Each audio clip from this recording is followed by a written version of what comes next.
Hello, my dear students. How are you all? I hope you all are doing really very well. So, in our today's session, again, we are going to start a new chapter. The name of this new chapter is Our Torch Bearer. Do you have any idea in this chapter what we are going to start? See, my dear students, in this chapter, we are going to see about different religions which followed throughout our country, India. Okay, and in this chapter, we are also going to see the important personality from different religions, their religious books, their teachings, and all things we are going to discuss in this chapter. So come with me and explore the chapter. In the past, there have been people of great spirit and intelligence. They have served all their lives in thought, word, and action. See, in previous chapter we discussed how beautiful, how culturally rich our country India was throughout the ages. Okay, similarly, throughout the ages in India, we got many religious people. Okay, we got many economists who are really very rich from their mind and they are very intelligent. They give their service to our country India in the forms of their thinkings or in the forms of their words. Okay, in our country, people following various religions live in peace and harmony. They are free to follow and preach the religion of their choice. Ours is a land where Hindus, Muslims, Christians, Sikh, Jains, Buddhists, and Parsis live together. You all know, my dear student, our country, India, is a democratic country. So here, many different religions people live combinedly. Okay, with peace and harmony. We have different religions like Hindu, Muslim, Christians, Sikh, Parsis, etc. Okay. So, first of all, we are going to discuss about the religious leaders from the religions. Now, who are they? Let's have a look. The religious leaders of all religions have always guided us to live in peace and harmony and become better human beings.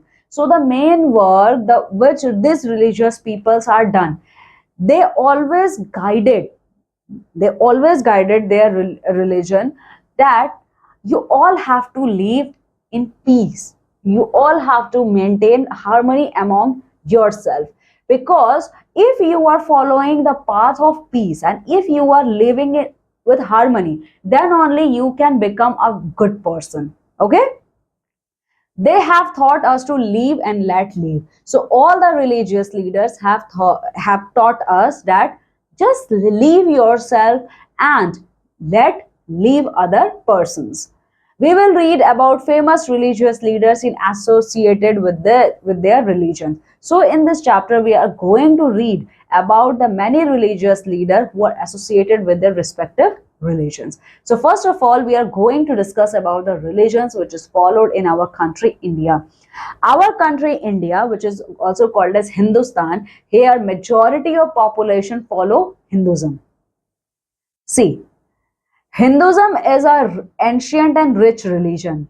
The Vedas, Upanishads and Purans are the ancient holy books of the Hindus.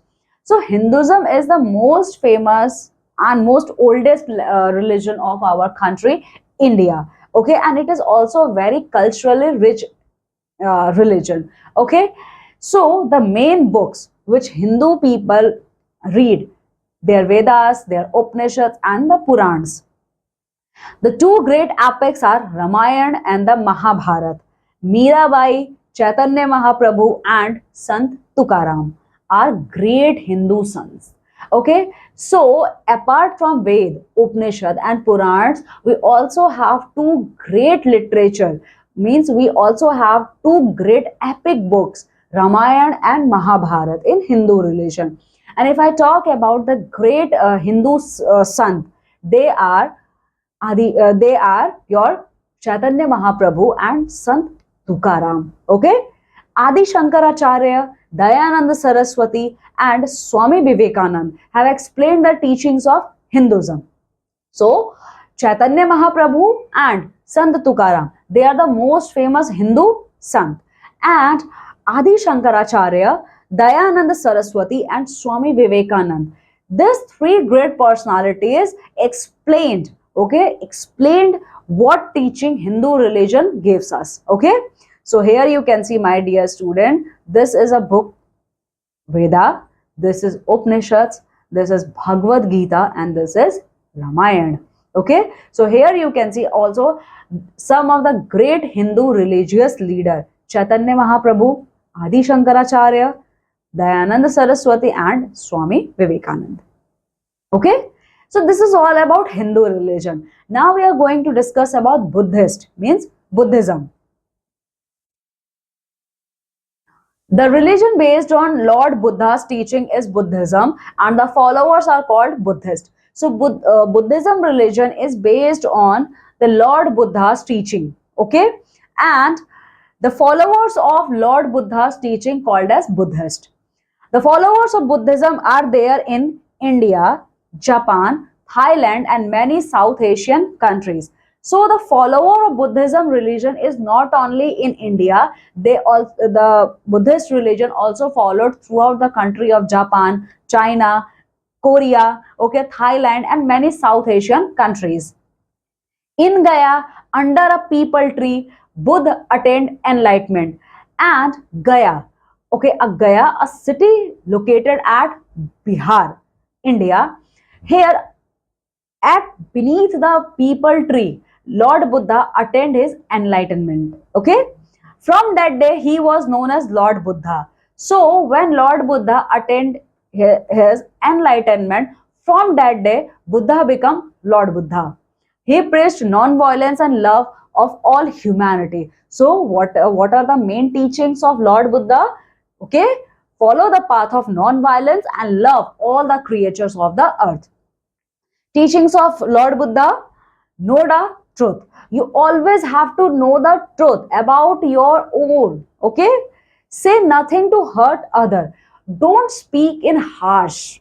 Okay, means don't speak harsh words. Okay, maybe your words hurt other people, so don't hurt other people. Practice meditation. You always have to practice meditation. And why meditation practicing is one of the major teachings of Lord Buddha? Because after performing meditation, then Lord Buddha attained enlightenment. Okay, control your thoughts. All human beings must need to control his or her own thoughts. Resist evil. Always stay away from evil thoughts and evil things. Free your mind from evils. Okay, always keep your mind fresh. Okay, don't put evil thoughts on your mind. Work for the goods of other. You always have to do work which is good for other people. Respect life, and always give respect your own life and as well as your others life. Okay, so these are the main teachings of Lord Buddha. Now after Buddhism, we are going to discuss about Jainism. Let's have a look here. So, Lord Mahavir was the founder of Jainism. Who founded Jainism religion? Lord Mahavir. His followers are called Jain. So, the followers of Lord Mahavir are called Jain. They follow the gospel of right conduct, right faith, right knowledge, and non-violence.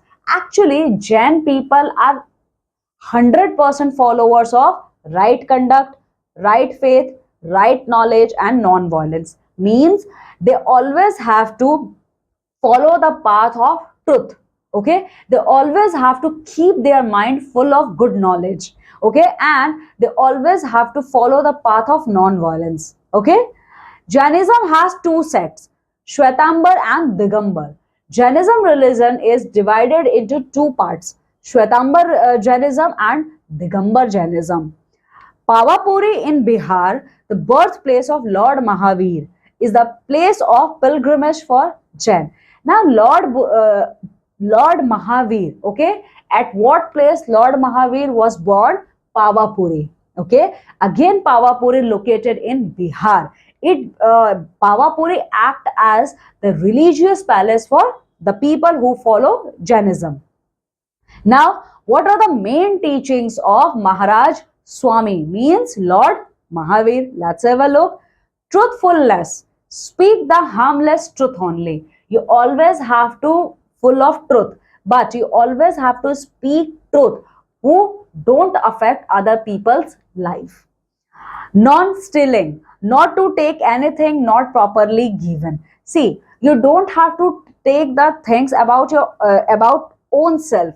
Okay, you don't have to take the things which was not given to you by any other person. Okay, if you want, always ask. Okay, always take a permission before taking anything of anyone. Okay, chastity, not to indulge in sensual pleasures. Now you see, actually, this is the most important teaching of Lord Mahavir. Okay, see, my dear students, you don't have to involve in your pleasure. Okay, means you always have to stay away from wrong thoughts. Okay, if you want to enjoy, if you want to enjoy seeing dance, okay, then always seek permission from your parents. Okay, that mom, dad, okay, I want to see this dance. Okay, so always take permission from your parents. And why you have to take permission? Because dance gives you pleasure. Okay, it gives a good pleasure to you because you enjoy. Okay, you enjoy, your mind become freshen up when you see dances which you through which you are pleased. Okay, so chastity, this is the most important teaching of Jainism, that you always have to take permission. Okay, non-possession, detachment from people, places and material things. Okay, you always have to detach yourself, means don't full your life of attachments. You can see, my dear students, the people who follow Jainism, okay, even the children of 10 years or even the children of 8 years take diksha. Now, what is the meaning of diksha? Means they took sannyas. They become sannyasi. Okay, means they gave up all their luxury of their life, and they are now following the path of Lord Mahavir. Even the Jain people, even they are children, they are man or they are woman, they all have to. Okay, they all have to give up their clothes even. Okay, they have to wear only cotton clothes, a plain sheet of uh, cotton cloth to wrap up their body, to cover their body. Okay, so non-possession, okay, it is the form of detachment, that you are going to detach yourself from your own people by taking sannyas. Okay, places and material things. So if you become sannyasi, then automatically you are going to leave your own place, and automatically you are going to leave all the luxury items. Okay, so this is all about the Jain religion. Okay, come with me and discuss the next religion. The next religion is about Islam. See, Prophet Muhammad was the founder of Islam. He spread his message of unity among many tribes in Arabia. The Prophet taught them to live peacefully with one another. His followers are called Muslims. The Quran is their holy book. Now, who founded Islam religion? Prophet Muhammad. Okay, Prophet Muhammad was born in Saudi Arabia.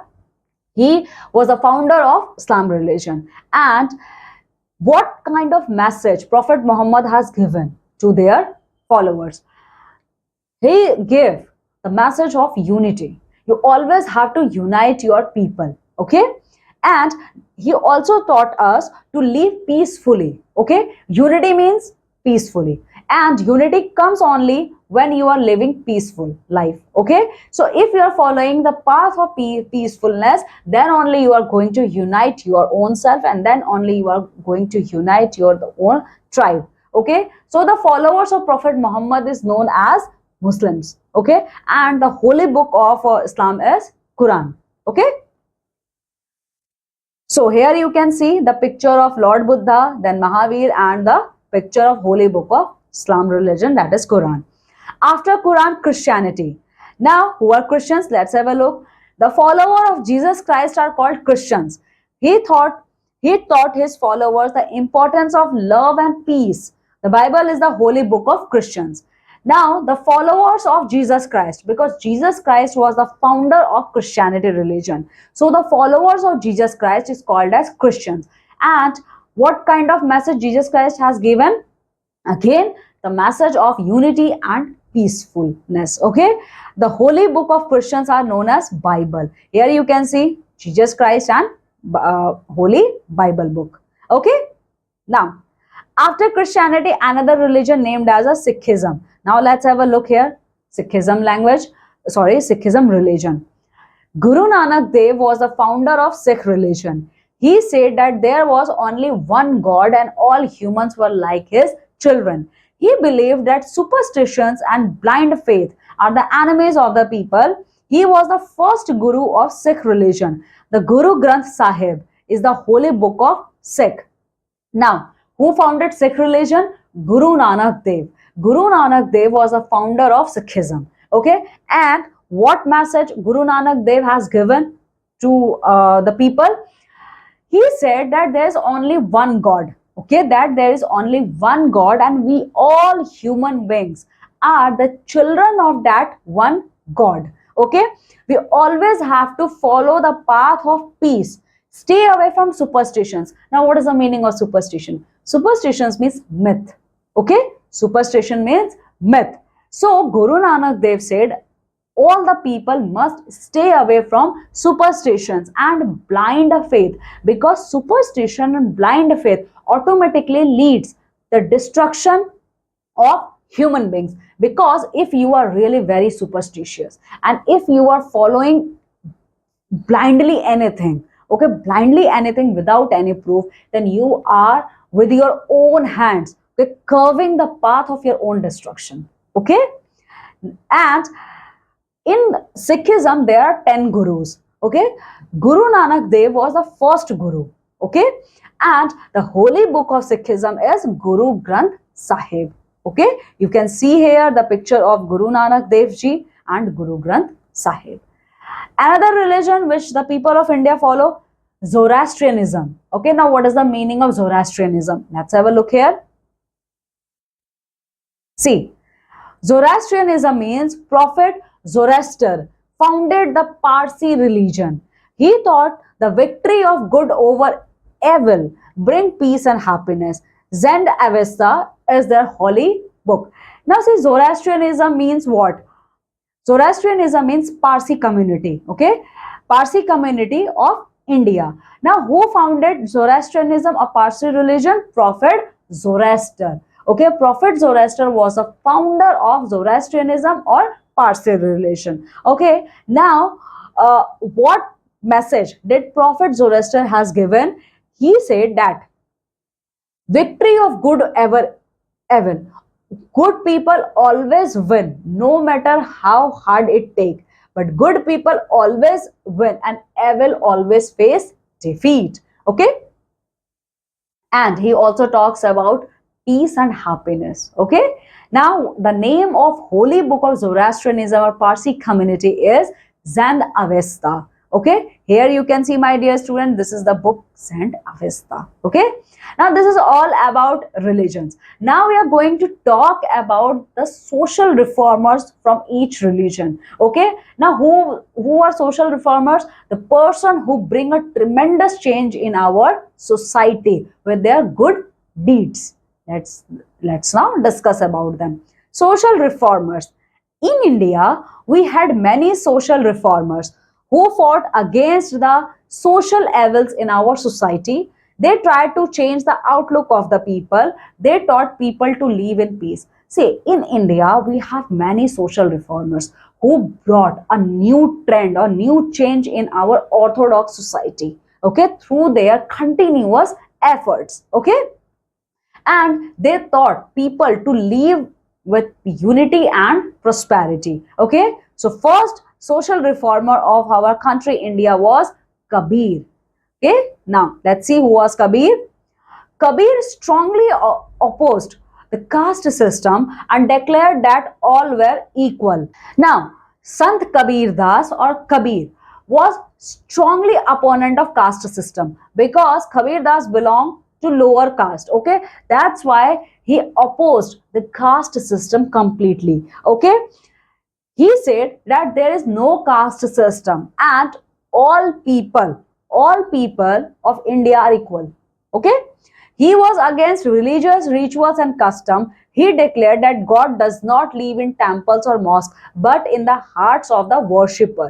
He preached his thought through dohas, which are popular even now. Now you can see Kabir Das was strongly opposed the caste system and declared that all the human, maybe man or woman, okay, are coming from any community, they all are equal. Okay, and Kabir Das opposed opposed the idea of worshipping, because according to Kabir Das, God don't live temples, God don't live in the temples, mosque, church, or gurudwaras.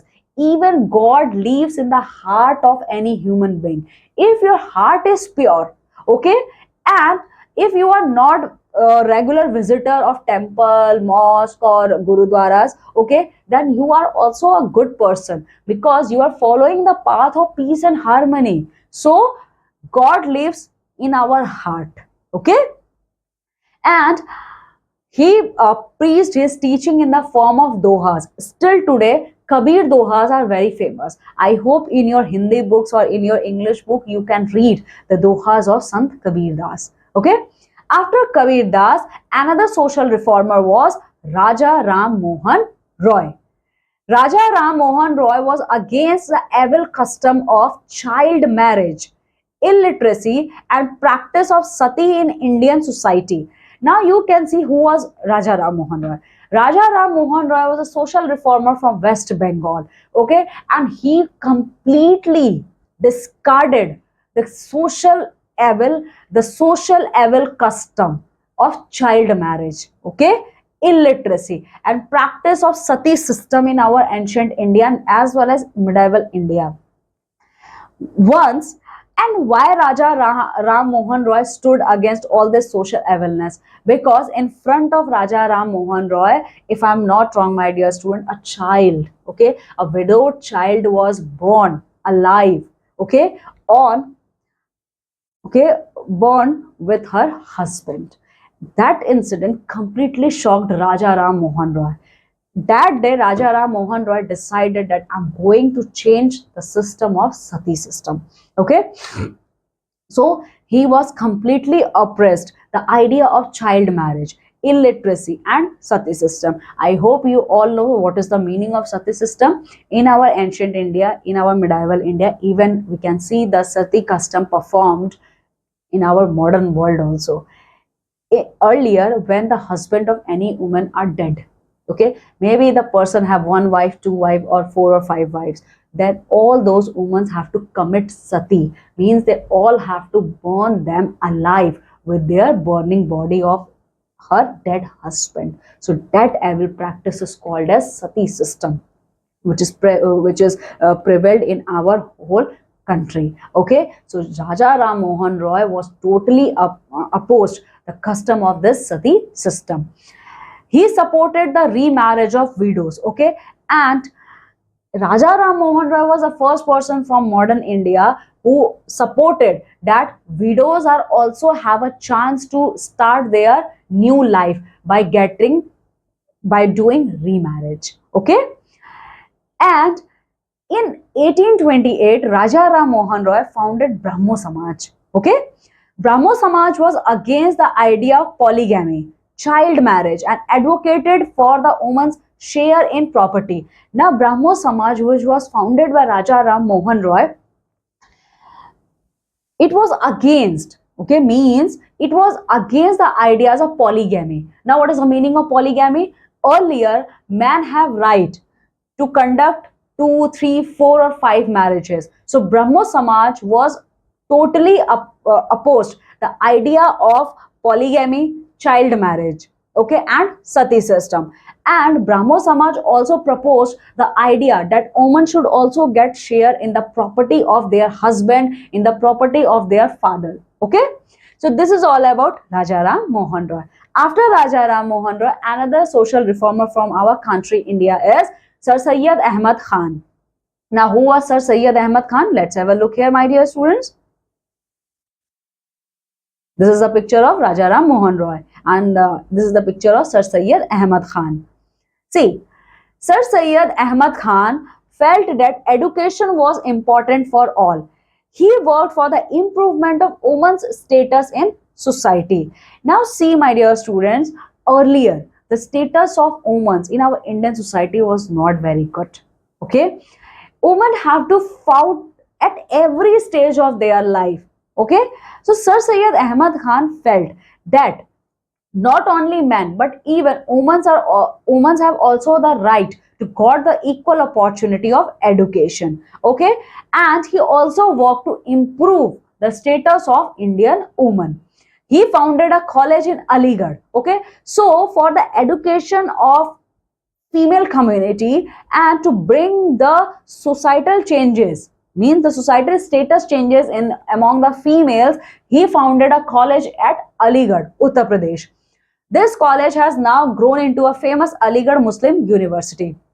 So earlier founded that college, today known as one of the most famous university of India, Aligarh Muslim University.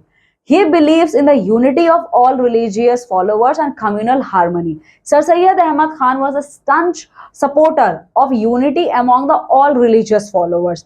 If you want to live a peaceful life, if you want to progress in your life, then you must leave the conservative mind behind. If you are conservative, if you are rigid towards your religion, then sorry, you are not going to successful in your life. This is the main thinking of Sir Syed Ahmad Khan. Okay. Now, after Sir Syed Ahmad Khan, another social reformer which India got in the form of woman, she was Ramabai Ranade. Okay, here you can see this is the picture of Ramabai Ranade. Okay, as the name suggests, she is from Maharashtra. Let's have a look about Ramabai Ranade. Ramabai Ranade devoted her entire life for improving the condition of women in Indian society. She founded the Pune Seva Sadan to achieve these aims. Ramabai Ranade also fought, also fought for the rights of women in India. Okay, so for giving the equal rights to improve the status of Indian women, she founded Pune Seva Sadan. Okay, young women, especially widows, were trained to become financially independent.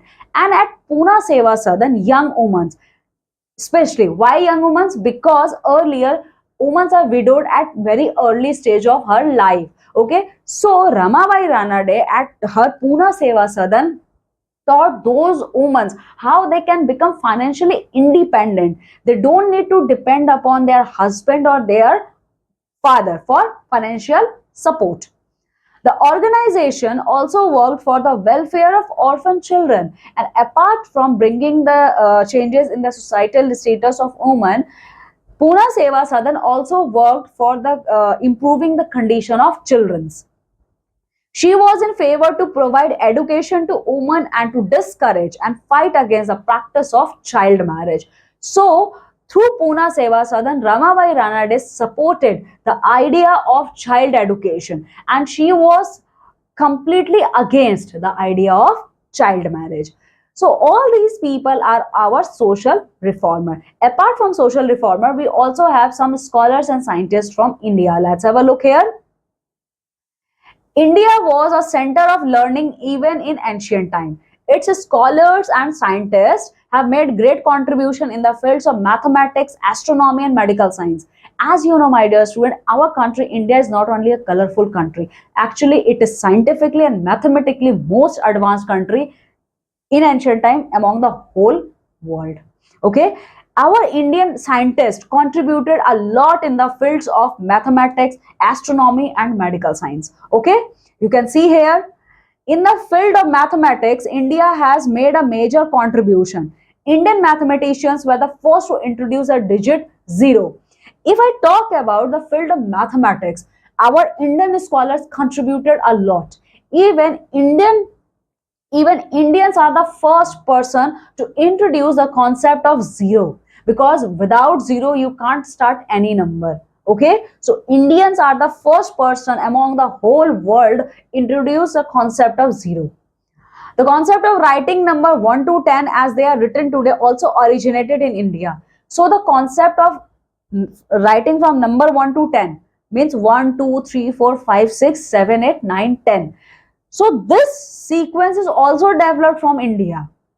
Okay, the concept was carried to Europe and Arabian countries by the Arabs who learned it from Indian mathematicians. But you know what? It was very unfortunate, my dear students, that we don't have any written documents. Okay, so all these concepts were taken by the Arab people. Okay, and later adopted by the English and Arabian peoples. Okay.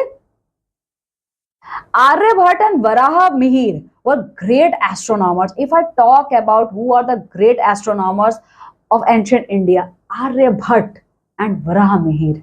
Okay, the first satellite sent into space by India is named after Aryabhat. So the first artificial satellite which was launched by our Indian scientist was named on the ancient Indian scientist or ancient mathematician of India, Aryabhat.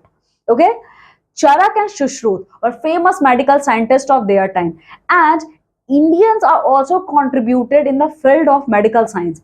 Charak and Shushruth are the most famous medical scientists of their time. Charak Samhita is a book of medicine and surgery that was written in ancient India by Charak Rishi. Even you know what? Charak Samhita. It is a book which is full of medical terminology, which is full of medical science. It was written by our ancient Rishi named by Charak Rishi. Its contents are still in use. Even you know what? In our today's modern world, still we use the techniques which are written in Charak Samhita. Ayurveda is a method of preparing herbal medicines. You all have heard about Ayurveda, okay? So Ayurveda is a branch of medical science which treated their patient using herbal medicines, okay? Our country is well known in the field of science and technology. Our India is not only culturally rich, but we also known for our contribution in science and technology. Indian scientists like C.V. Raman, J.C. Bose, Homi Jahangir Bhabha, Vikram Sarabhai, J.V. Narlikar, APJ Abdul Kalam, Missile Man of India, etc. have been recognized all over the world for their contribution. So if I talk about modern world scientists, they are C.V. Raman, Homi Jahangir Bhabha, APJ Abdul Kalam, Vikram Sarabhai, all are they famous personalities in the field of science and technology. So here, my dear students, you can see the picture of Aryabhat, okay, Charak and Shushruth. They are the ancient world scientists. So modern world scientists, Dr. C.V. Raman, Homi Jahangir Bhabha, Vikram Sarabhai, J.V. Narlikar and APJ Abdul Kalam. Now, India has also given us the great rulers of their time. So one of the great ruler or king of their time we are going to see in this chapter. Indian history is full of great people. Many rulers in the past have played an important role in shaping the destiny of our country. Many kings worked for the welfare of their subject. They are always remembered and respected for their good works. Our country, India, have seen a lot of great rulers, and all those great rulers have always contributed, okay, for their goodness. So one of them great rulers are, first place goes to King Ashoka. Okay, Ashoka was one of the greatest ruler. He was the greatest Mauryan king. Ashoka was known as one of the greatest ruler of our country, India. He belongs to Mauryan clan. He was a Mauryan king. He ruled over large part of India about 2200 years ago, and the reign of the ruling period of King Ashoka was 22 years ago. Okay, Patliputra, now known as Patna, was his capital. Okay, Patliputra, now known as Patna, the capital city of Bihar, was the ancient capital city of King Ashoka, and it was also the capital city of Mauryan dynasty. Once he fought the battle against the king of Kalinga. Though he won the battle, his heart was deeply moved by the death of thousands of innocent people in the battle.